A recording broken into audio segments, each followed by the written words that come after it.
पेश है क्लासरूम 13 की कहानी, एक ऐसा रिकॉर्ड जो कभी मिटाया नहीं जा सकता। कहते हैं हर पुराने स्कूल की अपनी एक कहानी होती है।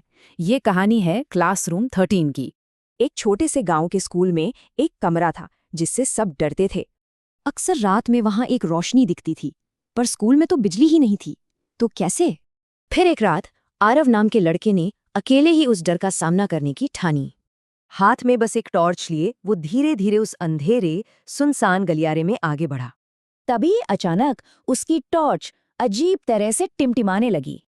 टिक टिक टिक। आगे क्लासरूम 13 का दरवाजा थोड़ा सा खुला हुआ था।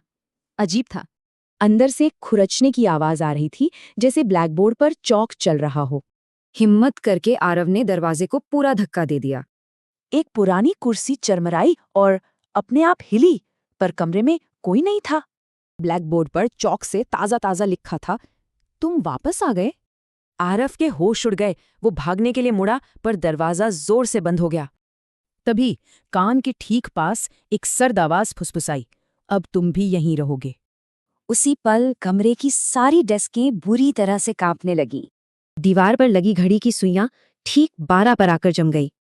वो चीखता रहा, दरवाजे से टकराता रहा, पर दरवाजा टस से मस नहीं हुआ। उसी दहशत के पल में उसकी टॉर्च भी बुझ गई। अब चारों तरफ सिर्फ अंधेरा था। अगली सुबह जब आरव घर नहीं लौटा, तो गांव वाले उसे ढूंढते हुए स्कूल पहुंचे। क्लासरूम 13 में सब कुछ शांत था, बस ब्लैकबोर्ड पर कुछ नया लिखा था। ब्लैकबोर्ड पर पहले से लिखे नामों के साथ एक और नाम जुड़ चुका था, आरव। उस दिन के बाद आरव फिर कभी घर लौटकर नहीं आया। अब सवाल ये है कि उस ब्लैकबोर्ड पर अगला नाम किसका होगा?